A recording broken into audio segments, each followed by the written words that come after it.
up, y'all? Welcome to Confidence. We build confidence through bodyweight training, fitness, and calisthenics.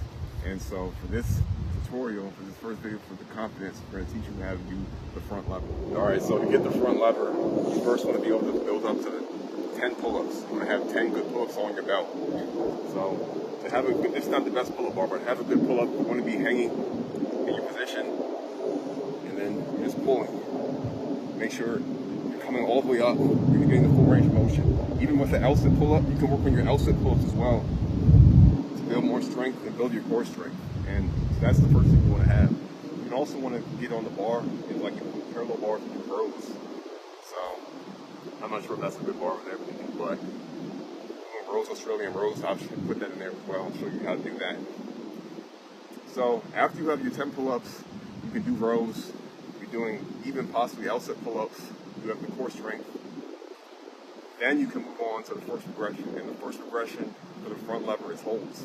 So the simplest form of a hold looks like this. If you can come to the side a little bit, get the hold. It looks like this. So this is the first progression, the tuck. Next progression. So once you're going to get that for 10 seconds, you want to move to the next one. And for all these progressions, you want to keep moving them. As long as you get one for 10 seconds, then you can move on to the next, or even 5 seconds. It just depends. The more time you have, the better you go on for moving for the next progression. So this is the next progression. This is advanced tuck. Advanced tuck is like this, but you're moving your knees outwards under the bar, before the bar, and you want to build that one up, and you hold that one again for 10 seconds. And then from there, the next progression after that would be the one leg assisted. So it's the one leg tuck, where you have one leg forward and one leg tuck like this. It would be like this. You hold it, and you hold the next. And then after that, once you master that, the next progression from there would be the straddle front lever, which is this. You come in your position, out. That's the straddle move. And again, just a quick side note, for all these progressions, you want to be making sure to engage your core. So you want your glutes and your core to be engaged, as well as your low back. So your glutes are like, you're thrusting yourself forward, and your core is thrusting yourself forward as well, so you can maintain that straight front line for the whole time. So these are the progressions you want to master for all the tuck progressions. It's really just imperative to start with the main few ones, forward to other exercises I'll show you later. You just want to make sure you're able to get these tucks for a good 10 seconds. When you're on the bar holding your tucks, that's when you want to get your pull flex. You're holding in a pull position.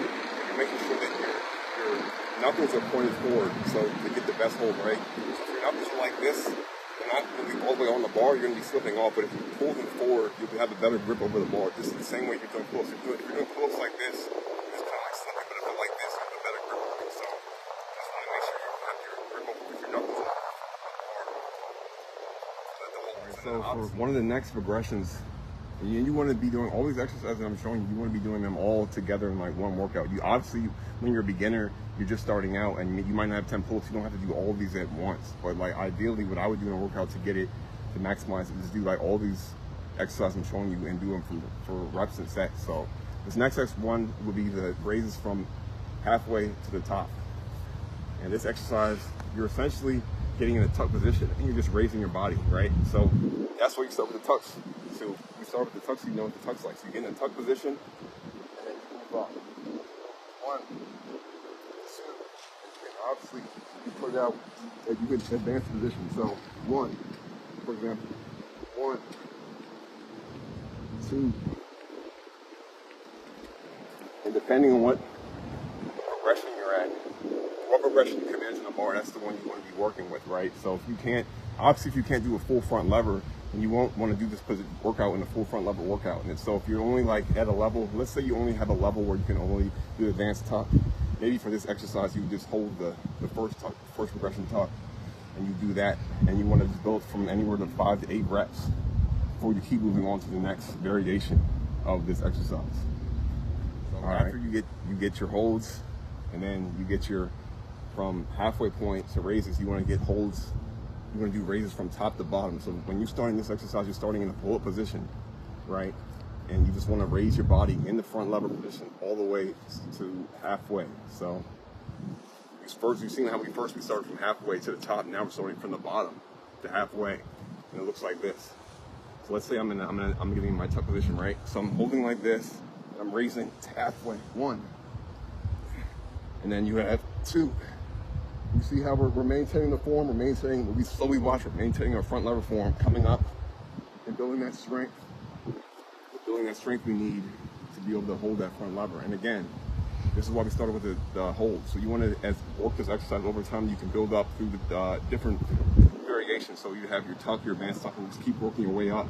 And of course, with like 5 to 8 reps. And you can experiment with that. Obviously, this is the exercises get harder. So this one, you can't do 5 reps of 1. You can just start with 3, and then you work your way to 5. So there's anything you can't get yet, you just want to keep building it up.